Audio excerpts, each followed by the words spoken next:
The results are that actually anything in the higher HOA bracket, $1,500 plus, actually sold the fastest with the lowest median days on market at about 54 days. About 90% of condos that are on the market have had to reduce their prices in order to sell their property. The average being about 13.7%, so almost 14%. So what does that tell me? If you have to reduce your price about 14%, you probably didn't price it correctly to begin with. I analyzed 6,000 condos and everyone's wrong. If you've been paying attention to the Sarasota condo market, you've heard what everyone is saying. HOA fees are too expensive, buildings are too old, insurance is killing the market, and buyers are scared. I wanted to know if any of that was actually true. So I pulled a year's worth of MLS data. Every active, every sold, every pending, every expired, and every canceled. Nearly 6,000 listings. And what did I find? It contradicts almost everything you've been hearing. Before I tell you what I found, I want to tell you why I approached it this way. I'm a retired NYPD captain, and during my 20 years, I spent quite a bit of time with a system we call CompStat.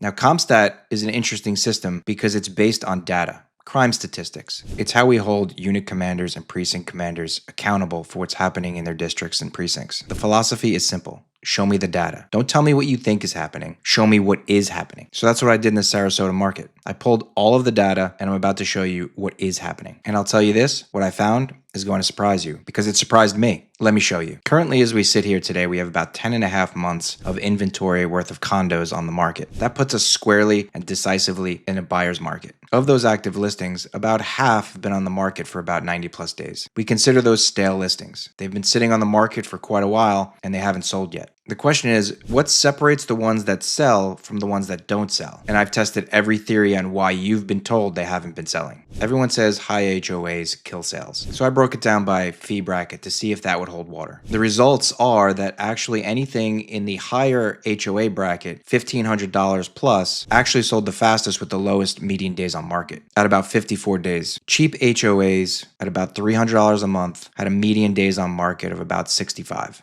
Really, when you break down those HOA fees, buyers are looking at amenities. They're looking at value. They understand the difference of a $1,500 a month HOA fee versus a $300 a month HOA fee is generally going to be what amenities, the gym, the pool, what does the HOA bring to you as far as value goes? But based on the median days on market, you can't definitively say that HOA fees are the problem. The second thing that we've been told is that buyers are shying away from older buildings, 25 to 30 years old, because of the milestone inspections and because of the structural integrity studies that need to be done on these buildings. A lot of people keep saying newer is safer, avoid pre-1980. What I found when I looked at buildings that I broke down by age is that buildings from 1980 to 1999 had the highest sales rate. The newer buildings, 2015 and above, had the lowest sales rate. So really, the newer buildings are performing worse than the older buildings 1980 to 1999. But when I looked at these buildings by price, under $300,000, newer always wins. Over $500,000, older buildings win. And luxury new construction, that actually seems to be struggling the most. So my conclusion when looking at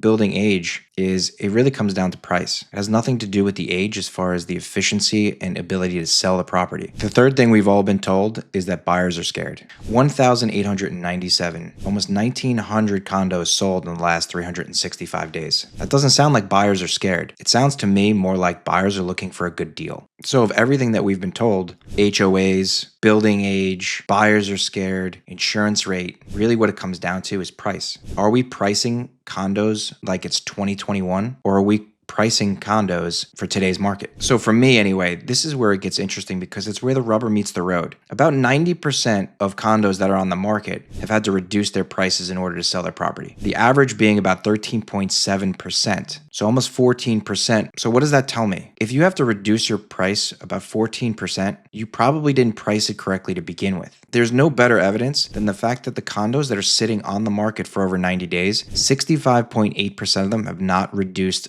their price. And those that have done so at an average of about 10.8%, which means that they're still 3 to 4% behind the condos that have sold. So again, the evidence is pointing at the fact that we're just not pricing the properties correctly for the market in 2025 going into 2026. This isn't an age issue. This isn't a legislation issue. This isn't an HOA issue. This is a price issue. I'll give you the perfect example of a property I found in Sarasota on the MLS.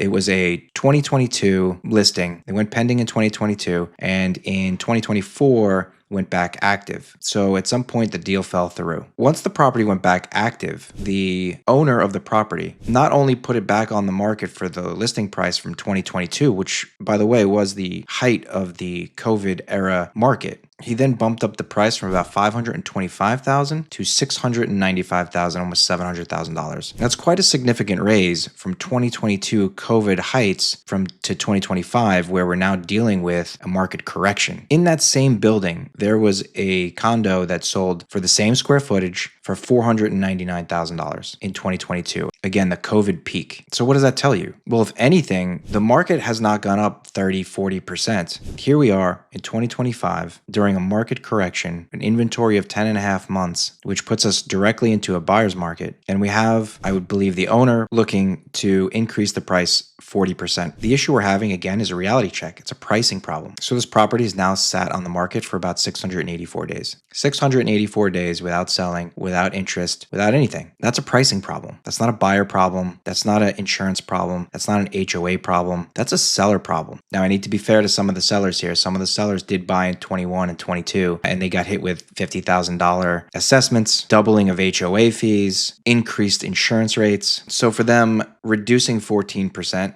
or bringing the price down may just not be feasible for them. So today, they're in a situation where things are a little bit more difficult for them. Buyers are pricing in all of these additional fees, the higher HOA fees, the higher insurance rates. They're pricing that into their purchase price and their offer price. And so again, it doesn't make it necessarily conducive for the people who bought in 21 and 22 to walk away with a profit on their investment. The buyers are in a stronger position because the uncertainty in some ways is behind them. The assessments have already been made. The assessments will be taken care of at closing. The insurance rates have gone up. The HOA fees have gone up. And they've gone up substantially. And so they know what they're dealing with. And the sellers kind of absorbed that shock from the 2021 legislative changes due to the Surfside collapse. And that's why condos are selling at the right price, because buyers are aware of this. Buyers are factoring it in. And when a condo is put up at the right price, it's still selling. Buyers just decided they're not overpaying. So after analyzing 6,000 condo listings, testing every theory, really, the simplest answer is usually the right answer. Pricing. The rest of that stuff is just noise. The sellers that accept the market for what it is today and price appropriately sell in a median 63 days. Those that don't sit on the market for 60, 90, 180, 684 days. Buyers, you have leverage. There's 10 and a half months of inventory on the market right now. Negotiate. Sellers, well, you now have the information in front of you.